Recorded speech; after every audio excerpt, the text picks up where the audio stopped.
Hello everyone, happy morning and greetings to you all. Well, in this short video, we will be looking at the most important tested items with regard to simple compound complex sentences for the upcoming both TET examination and DSC English examination. So, dear viewers, most of the students do get confused with the raw materials of grammar. Nothing but what does the word phrase mean? What does the word clause mean? And what does the sentence mean? So here we have a clear-cut explanation followed by practice. As you all can see here, from the examination point of view, we will get the questions like this. Identify the simple sentence. Although he was tired, he worked hard. He was tired, but he worked hard. He worked hard despite being tired. Because he was tired, he rested. So, such kind of sentences are given in the form of multiple choice, right?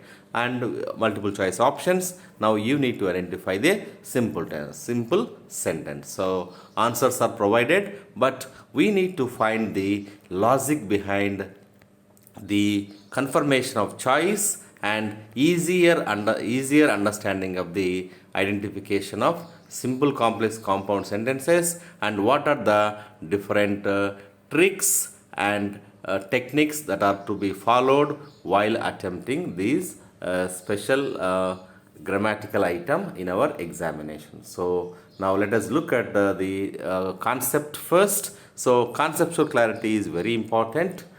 Then we can apply any kind of English grammar concept in the examination point of view. So we have simple sentence block, compound sentence, here bridge is there, and complex sentence, subordinate conjunction, and here is this kind of structure, right? So let us now decode by understanding the hidden concept here. Stop relying on what sounds right. By learning the exact architectural formulas of simple, complex and compound sentences, we can eliminate guesswork and we can engineer our correct choices. So by securing 1 to 2 marks guaranteed. So for this, we need to understand the basic words like phrase, here group of words, by the way is an example, and there is no subject verb agreement. So there is no subject and there is no verb and there is no full meaning. Now let us go to the concept of clause. If you come here, so something is incomplete. Group of words, correct? Subject verb agreement. You come, not you come. So it is also followed here, and full meaning it varies depending upon the remaining group of words or clause, right? So now what does the word sentence mean? So sentence is a group of words following the subject verb agreement and having the complete meaning. So I am going to college. I am going to temple is a complete sentence with these 3 parameters, right? So we cannot build a sentence without understanding its raw materials. The defining feature of clause is subject verb agreement, right? So with this understanding, now let us go to the clause concept. So clause anaga manaki independent main clause, dependent subordinate clause అనేది మనకి స్ట్రక్చరల్గా విజువల్గా ఈ విధంగా అర్థం చేసుకున్నాం. Independent clause stands alone gives full complete meaning. So మనము ఈ types of సెంటెన్సెస్లో simple complex compound సెంటెన్స్లో ఈ క్లాజ్ అనేది ప్రధాన పాత్ర వహిస్తుంది. ఎగ్జాంపుల్ చూడండి, she is eating an apple. So it can stand alone, it gives full meaning and it doesn't rely on anything else. Whereas now look at the dependent clause, has a subject verb but does not give full meaning. It leaves you waiting for the rest of the thought. So ikkada if you come here then what? So inka manaki adi pending undanamata complete meaning. If you come here, I will talk to you, I will meet you, we will watch movie. So ఏదైనా కావచ్చు. So rest of the thought అనేది ఇంకా పెండింగ్లో ఉంది. So దీన్ని subordinate clause అంటాం. Next the golden rule of the syntax. అంటే syntax అంటే మీరు ఏదో డిఫరెంట్గా అనుకోదండి. ఇక్కడ గ్రామాటికల్ స్ట్రక్చర్, వాక్య నిర్మాణం అనేది చూడండి. డిపెండెంట్ క్లాజెస్, అదేవిధంగా ఇండిపెండెంట్ క్లాజెస్ మనకి ఈ విధంగా ఎగ్జామ్లో అడగచ్చు, కనుక్కోవడానికి, కంబైన్ చేయడానికి. So all sentences are not clauses, but not all clauses are sentences. All sentences are clauses. అన్ని వాక్యాలు క్లాజెస్ అవుతాయి, కానీ అన్ని క్లాజులు సెంటెన్సెస్ కావు. ఎగ్జాంపుల్ చూడండి, explanation. Because dependent clause do not convey full meaning on their own, they can never be full sentences. Only independent clauses overlap perfectly the definition of a sentence. So అందుకే మనకి ఈ కలర్లో ఉందన్నమాట, right. So మనకి independent క్లాజ్లో మాత్రమే full meaning ఉంటుంది. మనం ఇంతకుముందు ఎగ్జాంపుల్లో she's eating an apple, right, example కూడా చెప్పుకున్నాం, రైట్. సో ఇంతవరకు క్లియర్ ఉంది. Now let us decode the each one in a detailed manner. Structure 1, the simple sentence. So ఇక్కడ మనకి సింపుల్ సెంటెన్స్లో ఒక ఇండిపెండెంట్ క్లాజ్ ఉంటుంది. ఇది ఓన్లీ వన్ క్లాస్, ఎక్కువ క్లాజెస్ ఉండవు. That clause must be independent, అది ఇండిపెండెంట్గా డిపెండ్ అవ్వదు. Zero structural conjunctions. సో ఇందులో ఎటువంటి కంజంక్షన్స్ మనకి పార్ట్స్ ఆఫ్ స్పీచ్లో ఏవైతే ఉన్నాయో and, but, if, although, even though, ఇలాంటి కంజంక్షన్స్ అనేటివి కూడా ఉండవు. I finished my dinner is an example of A simple sentence. So even if the sentence contains extra descriptive phrases, if it only has one subject verb pair, it means simple. So ఇక్కడ మనకి subject I ఉంది, verb finished ఉంది, తర్వాత my dinner ఉంది. So సింపుల్గా meaning convey చేయడము, ఎటువంటి conjunctions లేకపోవడము, సబ్జెక్ట్ వర్బ్ పెయిర్ ఉంటే చాలు, దాన్ని సింపుల్ సెంటెన్స్గా పరిగణిస్తాం. Next compound sentence. మీరు చూస్తున్నట్టుగా ఇక్కడ 2 బ్లాక్స్ ఉన్నాయి, మధ్యలో bridging something, it is paving the way to reach here. So ఒక ఇండిపెండెంట్ క్లాజు, మధ్యలో coordinating conjunctions. Next independent clause నిర్మితమైనప్పుడు మనకి వచ్చే సెంటెన్సే compound sentence. So concept is here, 2 independent entities joined together. Example చూడండి, Raju went to the market and he bought vegetables. So ఈ conjunction ఉండడం వల్ల ఈ 2 వాక్యాలకి మనకి జాయిన్ అవుతాం అన్నమాట, right. So if you break the connecting bridge, both halves survive as complete free standing sentences. So ఇప్పుడు హీ బాట్ వెజిటబుల్స్, అతను కూరగాయలు కొన్నాడు, రాజు మార్కెట్కి వెళ్ళాడు. 2 వాక్యాలు ఇండిపెండెంట్గా ఉన్నాయి, కానీ రెండింటినీ క్లబ్ చేయడం కోసం మనం వాడే కంజంక్షన్ని కోఆర్డినేటింగ్ కంజంక్షన్ అంటాము. ఈ టైప్ ఆఫ్ సెంటెన్స్ని మనము కాంపౌండ్ సెంటెన్స్గా కన్సిడర్ చేస్తాం. Now structure 3, the complex sentence. Very as the word says complex, it is also complex and complicated to understand in the examination point of view, but let us see how we can make it easy. So concept, an equal relationship, one structure fully depends on the foundation to make sense.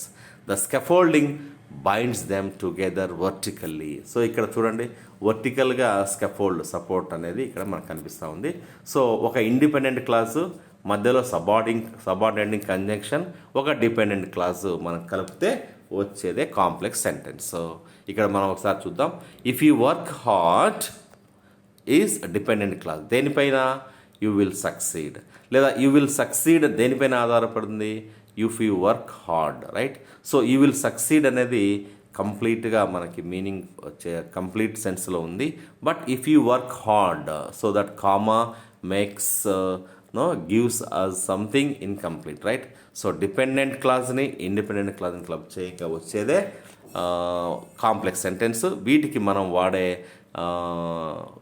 కంజంక్షన్స్ని subordinating conjunctions అంటాం. So వీటిని ఈజీగా గుర్తుపెట్టుకోవడానికి మీ next స్లైడ్లో fan boys అని coordinating conjunctions కూడా చెప్పబోతున్నాం. So ఇక్కడ if you work hard, you will succeed. అక్కడ if add చేయడం వల్ల it is incomplete and it is become an dependent clause on the independent clause called you will succeed. So dear viewers, are you ready? Now let us differentiate the connectors, right. Here మనము coordinating conjunctions ఈ విధంగా గుర్తుపెట్టుకుంటాం. Fan boys అని, F stands for and, N stands for nor, but, or, yet, so, therefore, else. ఈ వీటిని మనము connects to independent clauses perfectly. Whereas the dependency triggers అంటే dependent subordinate కంజంక్షన్స్లో వచ్చినప్పుడు మనం బాగా గుర్తుపెట్టుకోవాల్సింది if, though, although, since, who, when, however, etcetera. So turns and independent clause into a dependent one. ఏ విధంగా అయితే ఒక ఇండిపెండెంట్ క్లాజ్ని ఇంతకుముందు మనం చూసినాం. If you work hard you will succeed. So you work హార్డ్కి ఇఫ్ యాడ్ చేయడం వల్ల the turns the independent clause into a dependent one, right? So remember these tricks, and for the examination point of view we can remember like this. So simple sentence is an independent clause. Compound sentence comprises or consists of two independent clauses. Complex sentence contains one dependent clause over another independent clause అనేది మనము గుర్తుపెట్టుకోవాలి. So ఇక్కడ మనకి simple flow chart చూడండి. Read the sentence, subject verb pair match అయితే అది simple సెంటెన్స్గా check చేయాలి.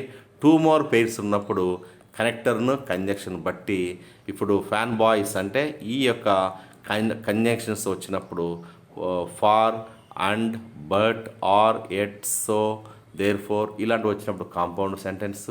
అదేవిధంగా సబార్డినేట్ కంజంక్షన్ వచ్చినప్పుడు అది కాంప్లెక్స్ సెంటెన్స్గా మనము ఐడెంటిఫికేషన్ అనేది ఉంటుంది. ఫర్ ఎగ్జాంపుల్ చూడండి, ఇక్కడ మనం సింపుల్ సెంటెన్స్లో ట్రాప్ చేయొచ్చు. ఇప్పుడు he ran away simple sentence, కానీ దీనికి ఇంకా అదనంగా సీయింగ్ ద పోలీస్ అనే పదం ఇచ్చాడు. సో ఇక్కడ అలర్ట్ మనం ఏంటంటే గ్రూప్ ఆఫ్ వర్డ్స్ని మనం సబ్జెక్ట్ వర్బ్ అగ్రిమెంట్గా ఫ్రేజ్గా అనుకున్నాము. Subject verb agreement, this is a phrase not a clause. Seeing the police అంటే పోలీస్ చూడంగానే, ఇక్కడ మనకి సబ్జెక్ట్ వర్బ్ అనేది అగ్రిమెంట్ లేదు, సబ్జెక్టే లేదు, కాబట్టి దీన్ని ఫ్రేజ్గా తీసుకుంటాం, నాట్ ఏ క్లాస్. సో ఈ విధంగా ఒక ఫ్రేజు ఒక ఇండిపెండెంట్ క్లాజ్ వచ్చినప్పుడు కూడా ఆ total clause is equal to simple sentence. So seeing the police, he ran away. Seeing the teacher, students went in to the class. ఇది కూడా మనకి సింపుల్ సెంటెన్స్గా కన్సిడర్ చేస్తాం, right? So very important things. And case study 2, the hidden imperative, walk quickly else you will not be healthy. So ఇక్కడ తొందరగా నడుచు walking వెళ్ళినప్పుడు evening, లేదంటే నీకు ఆ వాకింగ్ అనేది అంత యూస్ఫుల్ కాదు అని చెప్పడానికి. చూడండి, ఇంపరేటివ్ కమాండ్లో హిడెన్గా ఉన్నటువంటి వర్డ్ సబ్జెక్టు మనం you walk quickly. So you walk quickly అనేది ఒక independent clause, you will not be healthy అనేది ఒక ఇండిపెండెంట్ క్లాజు. దీన్ని కనెక్ట్ చేసినట్టు ఎల్స్ లేకపోతే coordinating conjunction. So it becomes independent class plus coordinating conjunction plus independent class is equal to compound sentence అని మనం గుర్తుపెట్టుకోవాలి. నెక్స్ట్ స్ట్రక్చరల్ ట్రాన్స్ఫర్మేషన్లో మనము tell me where you live, right? So where is a subordinating conjunction, and you live is a complete subject verb agreement, right? So you tell me complete independent class. Where you live is something, right? Connecting is not complete. So dismantle the dependent class, collapse into a single object. Tell me your address. So is a simple cabin, right? One class, full meaning. Tell me your address. But tell me where you live, right? So into a simple. So for example, convert the complex sentence tell me where you live into a simple sentence. Then tell me your address. So we can, where you live is nothing but your address. We can convert like this, right? So this is also possible from complex sky scraper to simple cabin. So ఈ విధంగా డయాగ్రామెటికల్గా మనము ఈ concept అర్థం చేసుకోవాల్సింది, right? So ఈ విధంగా మనము first of all ఈ కంజంక్షన్స్ అన్నీ మనం బైహార్ట్ చేయాలి. తర్వాత ఒక సెంటెన్స్ ఏ విధంగా స్ట్రక్చరల్గా ఫామ్ అవుతుంది అనేది మనం గుర్తుపెట్టుకోవాలి, right? So now with these understanding dear viewers, let us now try the MCQs and with answers now with full understanding, and please do comment me in the reply section, right? So answer is C. He worked hard despite being tired.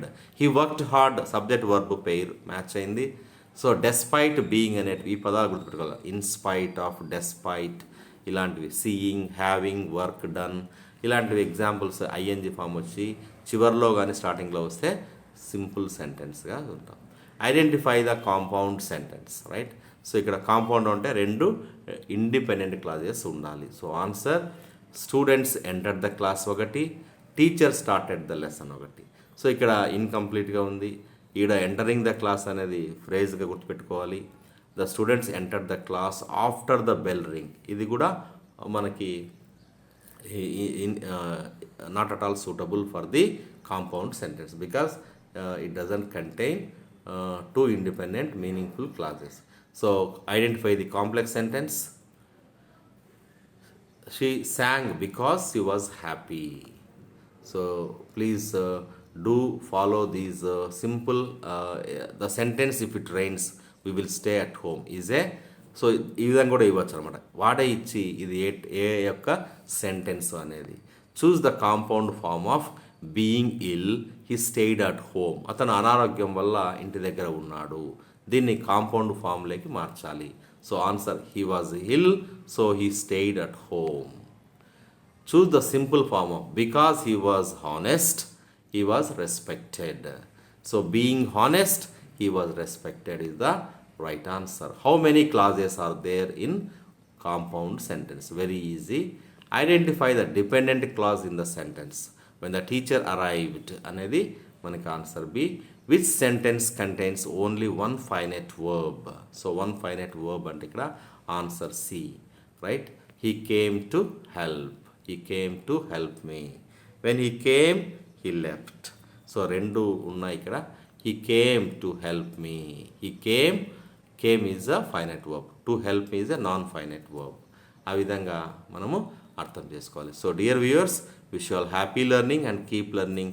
Please do go to our channel called English and Education Updates and go to the playlist for more interesting, educationally enriching and English enhancing concepts for both general English and professional English as well as competitive examinations. So do take care.